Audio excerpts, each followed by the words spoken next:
Shalom, it's your brother Malcolm, giving all praises, glory, and honor unto Yahweh Bashem Shai, double honors unto the apostles and the elders of GMS, who are the true leaders of all Israel on earth today, and salutations to the Akim that are doing this work in truth and sincerity, risking their lives and their freedom to do so, and the confusion of face, brethren that are doing the same, and to you few Akwaf that are listening and learning.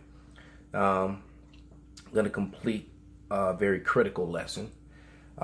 Proving our points, just reading the comments on some of the recent videos on the subject, and the demons, the Edomites, are on there angry, and it's almost hilarious, man, how they try to agitate and poke, and then use Yiddish breakdowns, which are basically just false words and false definitions, given newspeak definitions, and how they try to so heavily connect ruddy to pink red flesh as an Edom. No, ruddy meant young first, and then it also later on is brownish red. All right, like when a person is brown, they have red hues, in their skin, and not pale as in the blood showing forth through their skin. Totally two different things, man. And it's funny because they try to connect Edom to Adam, like they're the same word, and it's Adam was from the dust of the ground, the dirt, and I'm looking at two pots full of dark soil, just a few feet away from me, and how you gonna get red out of this soil? It's hilarious. But let's start this with some scriptures, man. First one is Colossians 1:25 and 26, and it reads, "Where I am made a minister according to the disposition of power which is given to me for you to fulfill the word of power, even the ministry which have been hid from ages and from generations, but now is manifest to his saints." So the truth is coming out, man, because these things that these Edomites hid, and this is why they're so butthurt, and they're on the comment boards, and they keep trying to come with the same lies and bullshit. All right, and they're just being exposed, and they don't like it. And they were so proud of this Roman and Greek history, and now this Roman and Greek history is coming back to bite them in the butt. The same way they try to disconnect themselves from all the rape, rob, and murder of the KKK, from the Jim Crow, from slavery, how they try to rewrite it out of the books and try to say that the slaves came over here as indentured slaves. No, they came over here butt naked, cold, in ships upside down, stuffed in little holes, being raped and beaten, and on ships full of throw up, vomit, and afterbirth, rats and shit and piss. All right, lying in it for 6 months. Most of them didn't even make the trip, man. Millions of them died on the way over here, and a lot of them would jump overboard. Hell, they even changed the migration patterns of the great white sharks. The great white sharks still swim the different passages that the slave ships to this day, man. Hundreds of years later. All right, so they even changed the ecosystem of the oceans, man, with their deaths. This is Amos 3:7. And it reads, "Surely Yahweh power will do nothing but revealeth his secrets unto his servants the prophets, and the servants the prophets were not so-called white man." Not. Okay? And we're gonna let so-called white man continue to tell them themselves. This is back into the book of The History of the Jews by Henry Gratz, Volume 2. Okay? Published in 1885. And it has the history of John Hyrcanus. All right, the reign of Hyrcanus, 135 BCE, to the completion of the Babylonian Talmud, 500 CE, which that in the very title was telling you that it went from the law, statutes, commandments of the Bible to the Talmud, the Kabbalah ruling over it. Why? Because the Idumeans had infiltrated. The Idumeans, the so-called white man, had started calling themselves Jewish, because of a forced conversion. So let's read that real quick. Where are we?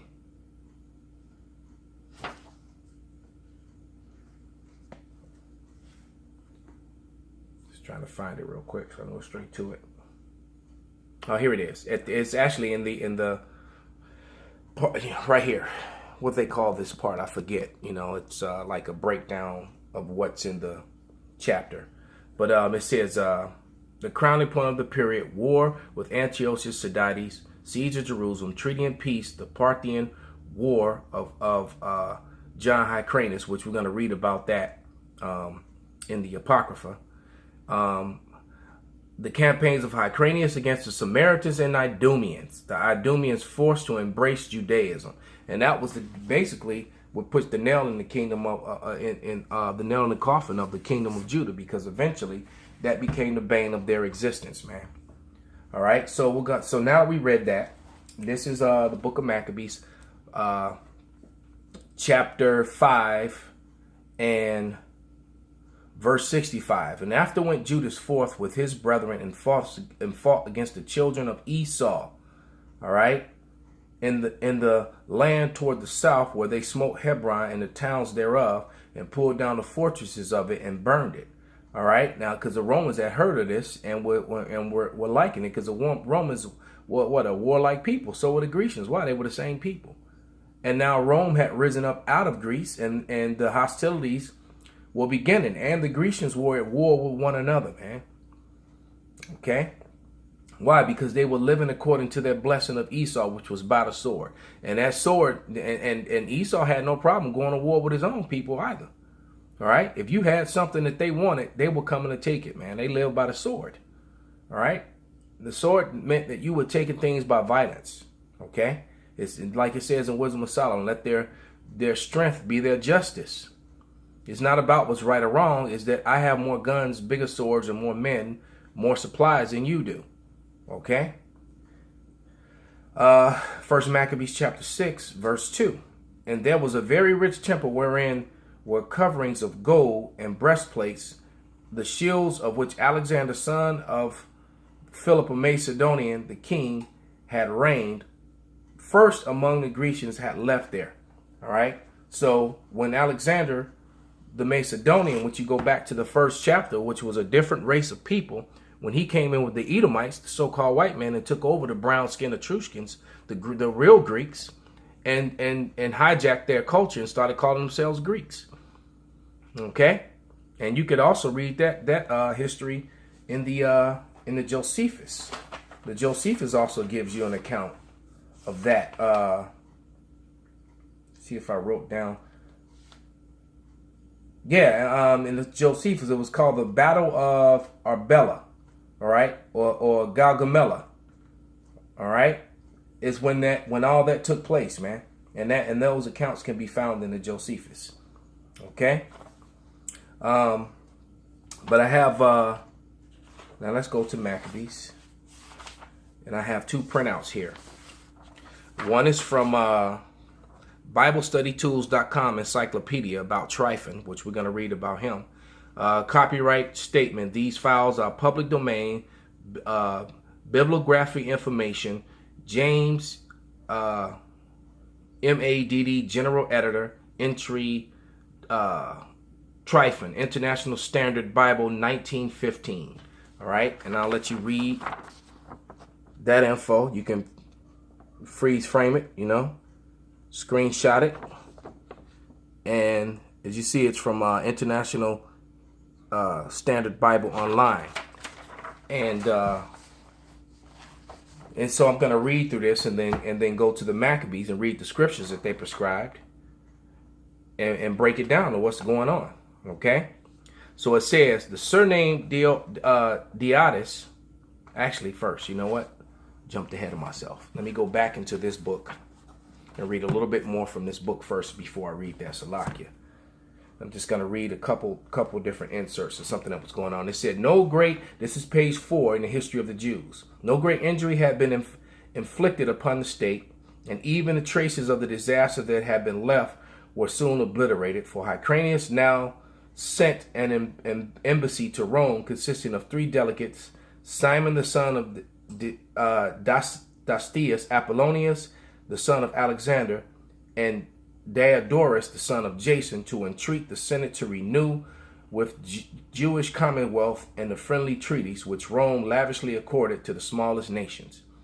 All right, let's jump over to page 5. And it says, fortune, however, changed sides since the time of Antiochus the Great and no longer favored the Seleucian dynasty. Antiochus lost his life in the campaign, and his brother Demetrius had this campaign, the brother who had been set at liberty by the king of Parthia at the time of the invasion of Antiochus to be opposed to him. And what happened was you had this Tryphon, which we're about to read about, who proclaimed Antiochus the sixth, the king, which is a different Antiochus. All right.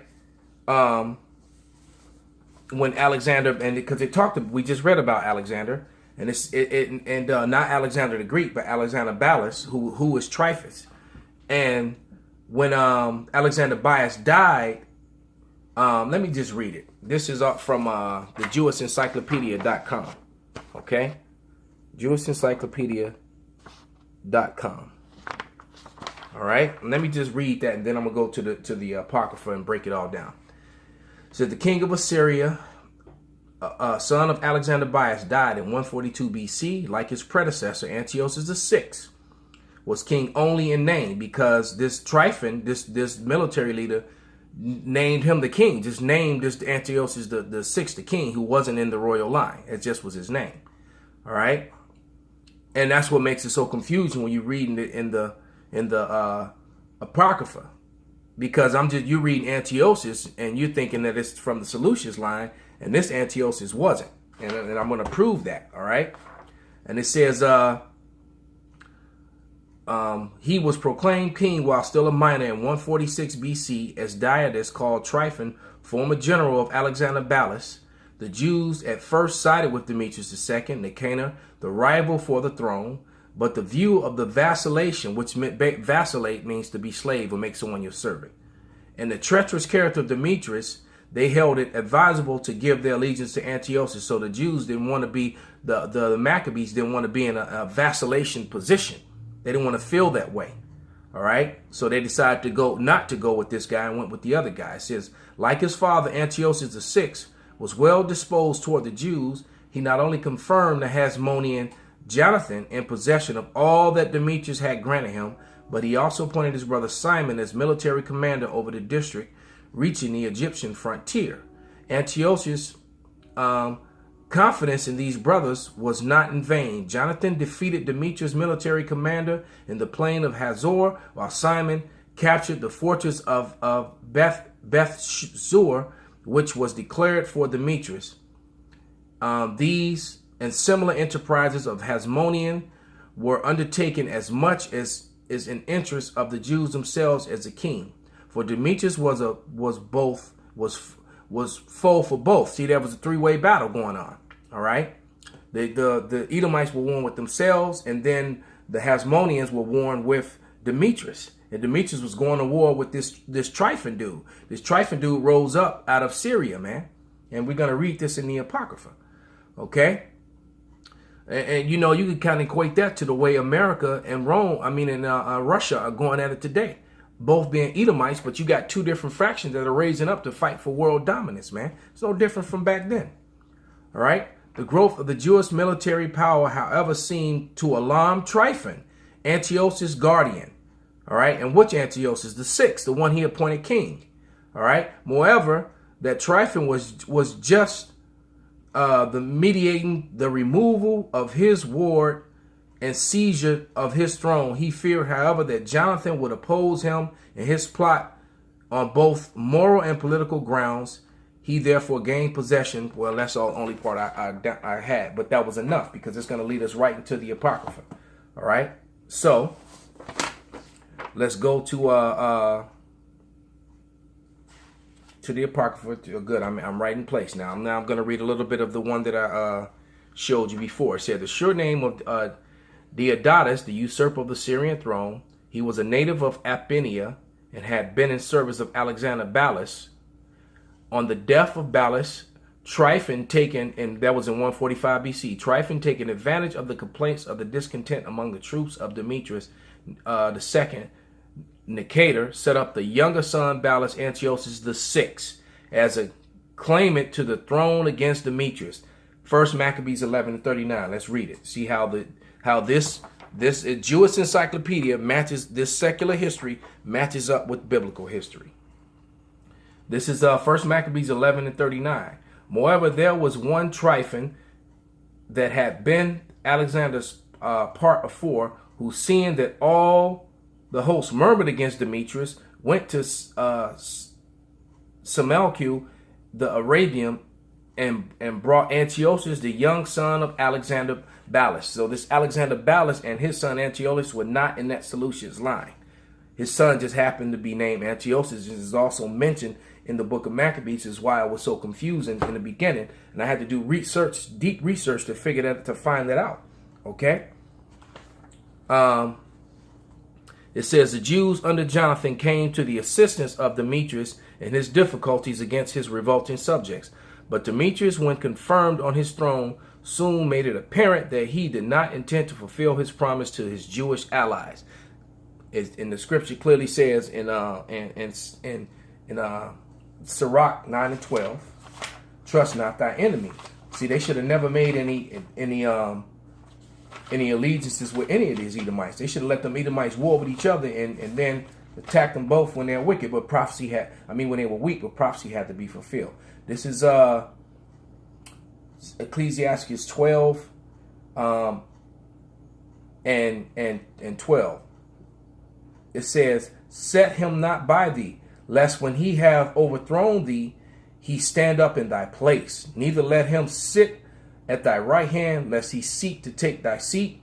And thou at the last shalt remember my words and be pricked therewith. Because they did take our seat. They've been calling themselves Jewish. All right. They started doing it way back then, man.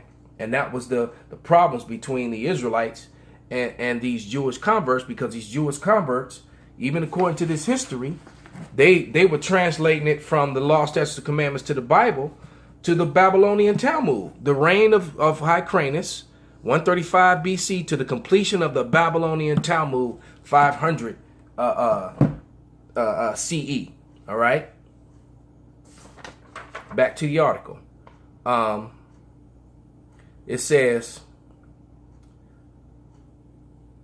did I read that? Go back to the Maccabees, Slakia. No, I haven't read it yet. Okay. It says that the Jews under Jonathan came to the assistance of Demetrius with his difficulties against his revolting subjects, but Demetrius, confirmed on his throne, soon made it apparent that he did not intend to fulfill the promises to the Jewish allies. Right. And that was and where's that's in First Maccabees 11:53. So let's read it. Nevertheless, he disassembled all that he had ever spake, and estranged himself from Jonathan, neither rewarded him according to the benefits which he had received of him, but troubled him very sore. So after Jonathan fought and defeated all these Edomites that were coming against Demetrius turned on him. All right. And after the return, Tryphon, and with him the young child Antiochus, who reigned and was crowned. So he put Alexander Ballas' son Antiochus the sixth on the throne, man.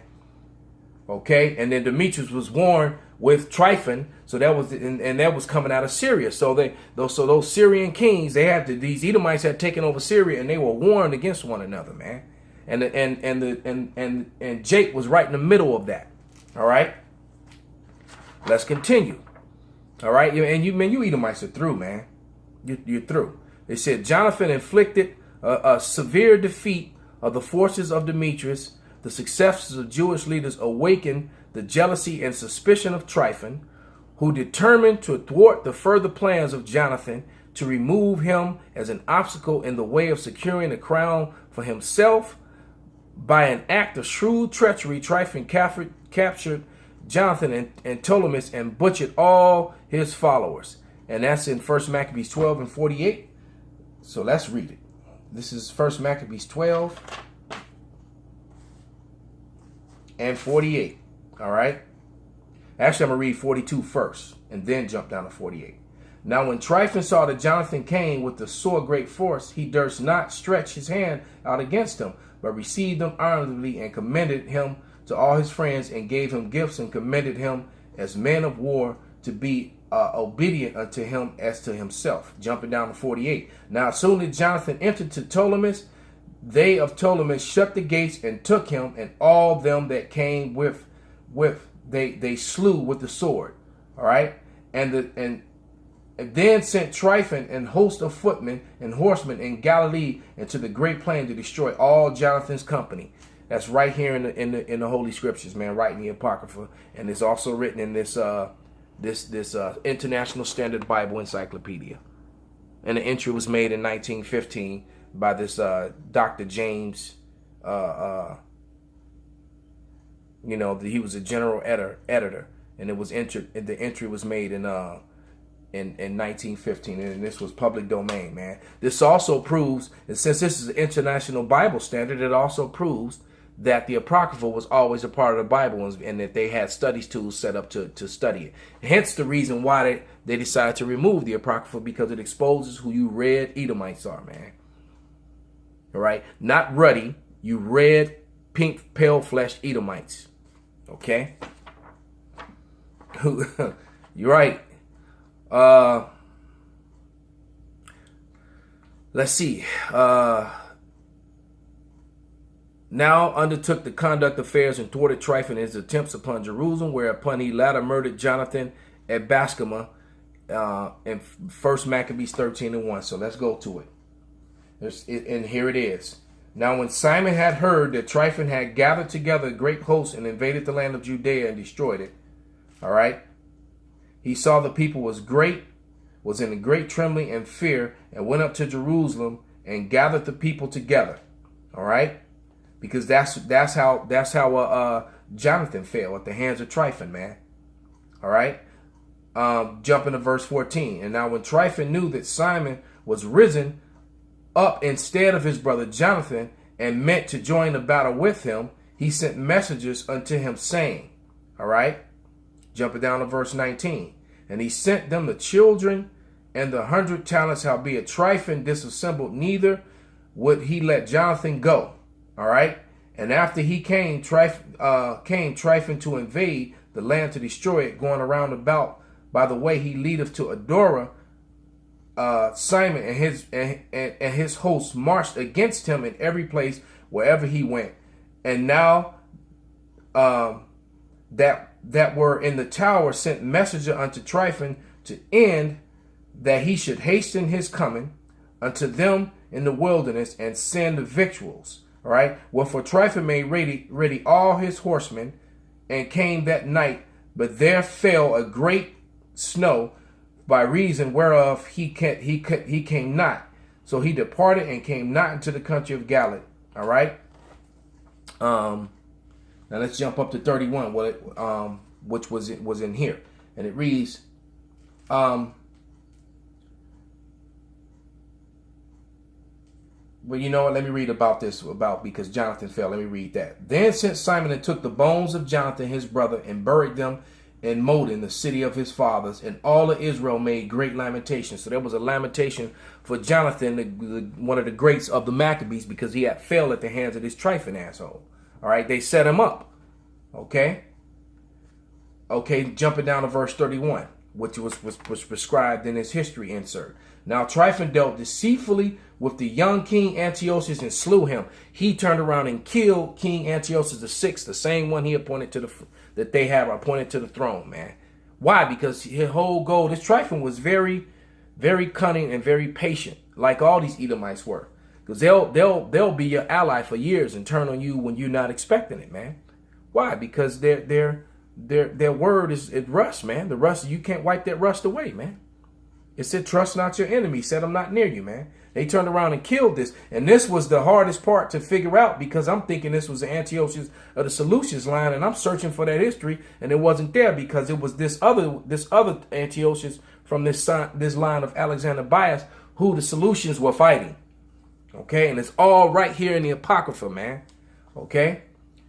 And let me read it again, verse 31. Now Tryphon dealt deceitfully with the young king Antiochus and slew him. That was Antiochus VI. All right. And like I said, you can find it right here in the International Bible Encyclopedia. Okay.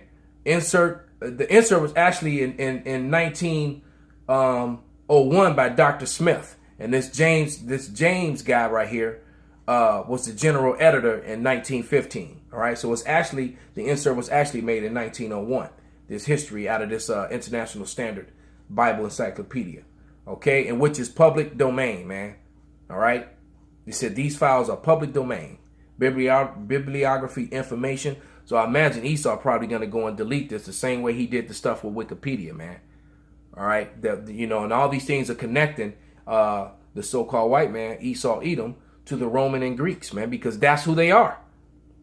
And seeing now that shameful spewing, as pursuant to Habakkuk 2:16, is falling upon that glory, man. That glory is being turned to shame because you're finding out how treacherous and how wicked they were. Okay. Maccabees, this is 1 Maccabees 13:34 now. Moreover, Simon chose men and sent on to King Demetrius to end that he should give the land and immunity, because all that Tryphon did was to spoil. All right. Verse 36. King Demetrius unto Simon's the high priest and the friend of the kings, also unto the elders and the nation of the Jews sendeth greeting. All right. So at this point, the Israelites were now fighting with Demetrius against Tryphon. Okay. Let's read on and finish this out. It's back into the article, into the from the insert from the International Standard Bible Encyclopedia. Okay, so now Tryphon had claimed the throne for himself and killed this Antiochus VI. All right, which is right there in 1 Maccabees 13:31. So you read that when he slew Antiochus, that's a 6, which is Alexander Balas's son, not a Seleucian Antiochus. Okay. That's why it says the mysteries. All right. And it was given unto the prophets, man. The Lord gave us the resources and the minds to deal with this and to understand this, man. Not you other people, man. All right. From the apostles on down, man. All right. It says Simon now went over to the side of Demetrius, which we just read. And because this article is on point, man. It's matching up right with the Bible. Okay. It says, so Simon went over to the side of Demetrius with the on the condition that Judea would be free from tribute to Syria, a privilege, because remember, Syria broke out in the Civil War and they were actually helped fighting against them. A privilege that was rather in the power of Tryphon than of Demetrius to give. And so in the 170 year, 143 BC, was the yoke of the heathen taken away from Israel. 1 Maccabees 13:41. Let's read it. Thus the yoke of the heathen was taken away from Israel in the 170th year. Man, come on, man. All right. So this article is on point. I'm going to make sure I keep this article, man. This article would not, and I'm going to fold it and make sure it stays in my Bible, man. We're going to cut the hell out you heathens, man. All right. You exposed. All right. America, the Edomites here in America and in Europe are the descendants of this Tryphon and this Demetrius that we're reading about right now. Okay. And it says, and in 138 BC, Demetrius was captured in Mithras, the king of Parthia, 1 Maccabees 14:2. All right, now let's read it. This is 1 Maccabees 14:1. Now in 112th year, King Demetrius gathered his forces together and went into Media to get help to fight against Tryphon. But Arsus, the king of Persia and Media, heard that Demetrius was entered within the borders, and he sent one of his princes to take him alive. So Demetrius got captured, man. Verse 3, who went and smote the host of Demetrius and took him and brought him to Arsaces, but whom he was put inward. So he had been taken captive, man. Man, this article is on point. All right.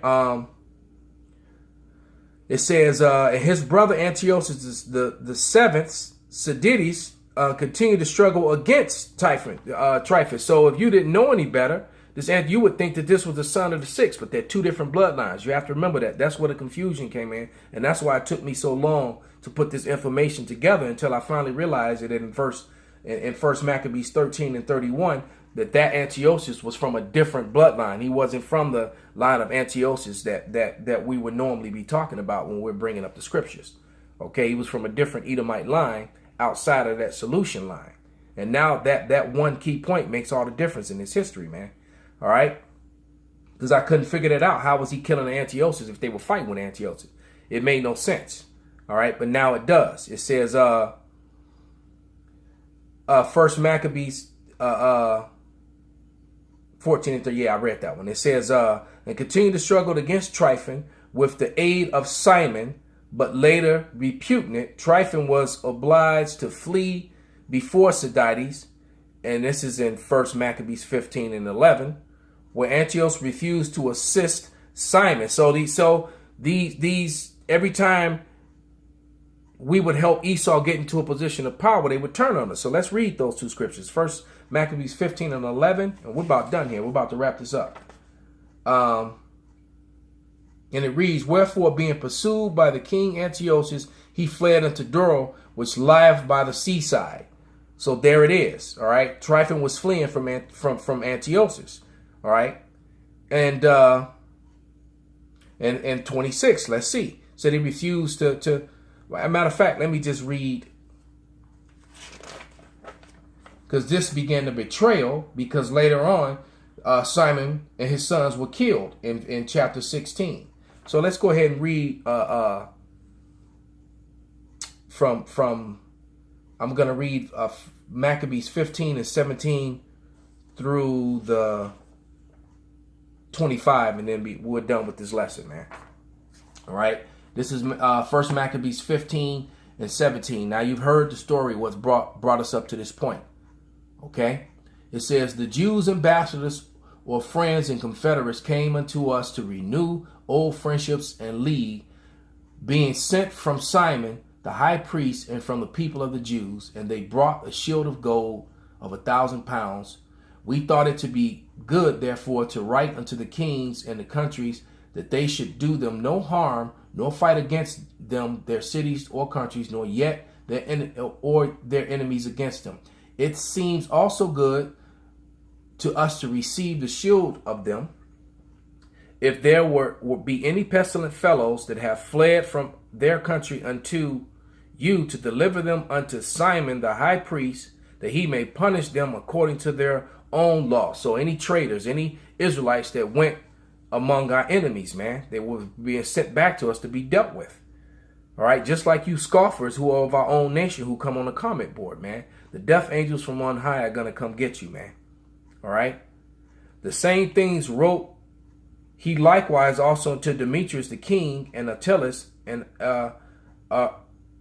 Arathias, and Arcedes, and Araces, and to all the countries to the Samsanes and the Lacedaemonians, and to Delos, and the Lacedaemonians were the Spartans. And it was also found in the writings that they were also Israelites, man.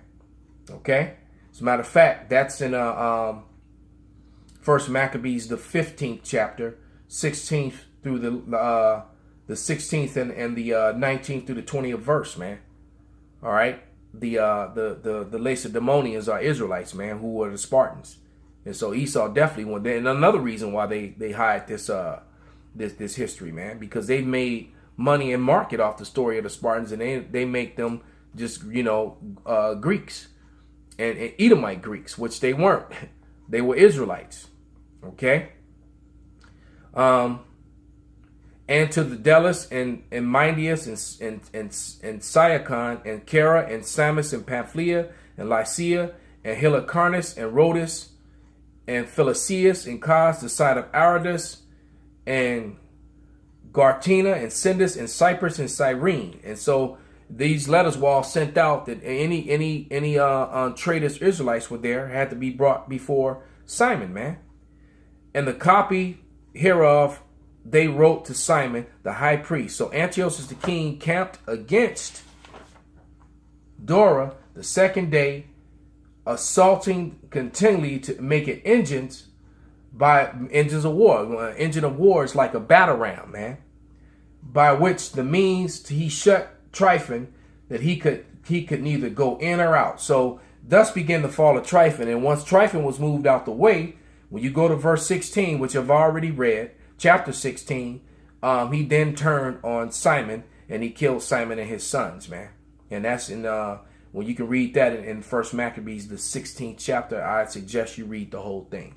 So with that, I hope this was edifying and revealing, and that some more understanding has been given on chapter the 1 Maccabees chapter, basically chapter 11 through 15, man. And that history with that war, that three-way war, you know, with basically that civil war between the Edomites, between Tryphon and Seleucus VI, son of Alexander Ballas, versus Demetrius, Nicanor, and the Seleucids, which had a different set of Antiochus. The different Antiochus, you know, you had Antiochus the first, the second, all the way up to the seventh, but it was a whole different line. Okay, so now, you know, with that, I hope there was some clear understanding on that. Secular history matches up, and hey, you Edomites are exposed. Shalom.